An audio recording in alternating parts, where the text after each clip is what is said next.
Operation Greif was a special operation carried out by Germany during the Battle of the Bulge with the aim of deceiving American ground forces and capturing at least one bridge over the Meuse River.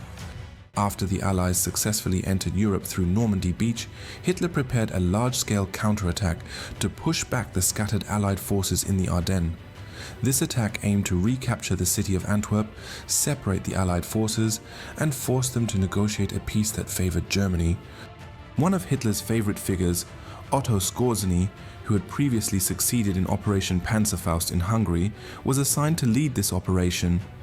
After returning to Germany, Skorzeny was summoned to meet Hitler at his headquarters in Rastenburg, East Prussia, on October 22, 1944. During the meeting, Hitler congratulated Skorzeny and then explained that American forces had once used captured German tanks with German markings in the Battle of Aachen. Based on this, Hitler ordered Skorzeny to form a similar unit using similar tactics, but on a much larger and more complex scale. Hitler suggested that Skorzeny and his troops disguise themselves in American uniforms to minimize losses and confuse enemy forces by giving false orders, disrupting communications, and misleading the Allies. Despite being aware of the risk that his men could be executed as spies if caught, Skorzeny agreed and consulted with Alfred Jodl and Gerd von Rundstedt. However, carrying out this operation was no easy task. The challenges faced were far greater than just strategic planning or terrain mastery. One of the biggest challenges was the very limited time. The operation began in haste, so Skorzeny only had 5 to 6 weeks to recruit and train the troops that would be used in Operation Greif. The German High Command quickly issued orders to find soldiers who were fluent in English and American dialects. Skorzeny also needed a lot of vehicles, weapons, and uniforms from the US Army, but due to supply shortages, he only received a few dozen jeeps, trucks, half-tracks, and one Sherman tank. To overcome these shortages, Skorzeny even had to disguise about 70 German tanks to look like American armored vehicles. Another problem Skorzeny faced was the lack of soldiers who were fluent in English. Before starting Operation Greif, Skorzeny conducted intensive training in Grafenwöhr. In addition to regular military training like close combat and demolition training, participants also spent at least 2 hours each day improving their English skills by watching American films and news to perfect their accents and learn American idioms and slang. However, out of the 3,300 troops requested, only 2,800 were available and only 10 were truly fluent in English and understood American idioms. The rest had varying levels of language skills, but most could hardly speak English at all. Facing these obstacles, Skorzeny organized the best English speakers into Einheit Stielau, while the others were placed in the 150th Panzer Brigade. Einheit Stielau consisted of jeep and truck teams equipped with the best available Allied gear and weapons. They were instructed to infiltrate American lines, create chaos by destroying road signs, disrupting supply convoys, and reporting enemy troop movements. As the brigade prepared to take action, there were unavoidable rumors about its mission to capture Eisenhower. However, on December 10th, Skorzeny revealed to his subordinate commanders that the 150th Panzer Brigade would capture and hold at least 2 of the 3 key bridges over the Meuse River, specifically in the areas of Amé, Huy, and Andenne. When the attack began on December 16, 1944, the jeep teams immediately engaged in sabotage, targeting supply depots and cutting telephone lines. One team even managed to cut off communication between the US 1st Army headquarters and the 12th Army Group, disrupting communication for several hours at the beginning of the attack. The jeep teams were also tasked with planting mines, felling trees to block roads, and pretending to be American military police. Wearing military police badges, one commando managed to direct a US infantry regiment in the wrong direction, delaying their deployment to the front lines.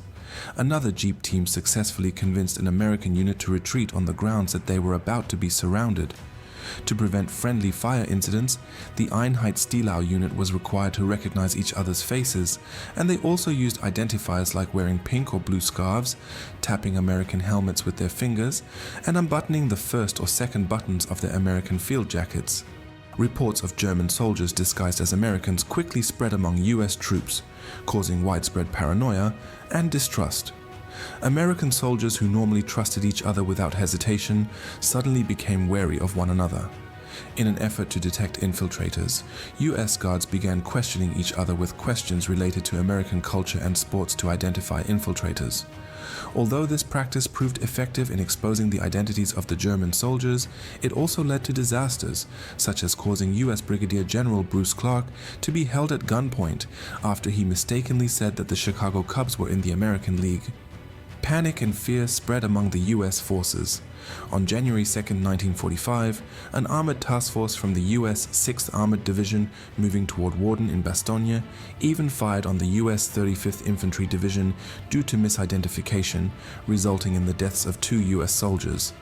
The greatest panic occurred when a German commando team, including Manfred Pernas, Günther Billing, and Wilhelm Schmidt, was captured near Eiweiler on December 17th after failing to provide the correct password. Schmidt reinforced the rumor that Skorzeny intended to capture General Dwight Eisenhower, forcing Eisenhower to spend Christmas 1944 in isolation for security reasons. Pernas, Billing, and Schmidt were then tried in Henri-Chapelle on December 21st and executed on December 23, 1944. Of the 44 Stielau commandos who had been trained, only 30 managed to infiltrate American lines, and the number who interacted with US troops was even smaller.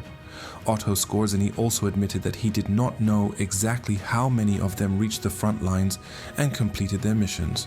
However, throughout the rest of December, about 18 captured Stielau commandos were quickly tried and sentenced to death. Although this operation successfully created chaos and fear among American forces, on a larger scale, Operation Greif did not have a significant strategic or tactical impact for Germany during the Battle of the Bulge. As predicted by many German officers, the chances of success for this operation were very small, with only about a 10% chance of it succeeding. After World War II ended, Otto Skorzeny, known as the leader behind Operation Greif, found himself on trial as a war criminal at the Dachau trials in 1947. The charges against him were severe, as he was accused of violating the laws of war during the Battle of the Bulge. He was charged with improperly using US uniforms by disguising himself to shoot and kill American soldiers. However, Skorzeny successfully defended himself by showing that American forces had also worn German uniforms on several occasions, such as during the Battle of Aachen. Furthermore, Skorzeny insisted that he had ordered his commandos to remove their American uniforms before engaging in direct combat. In addition to Skorzeny's defense, testimony from a British Air Force officer also supported Skorzeny, stating that he had escaped German captivity by disguising himself and several fellow prisoners in enemy uniforms. After the trial, Skorzeny was eventually recruited by Mossad in 1960, before passing away from lung cancer in January 1975.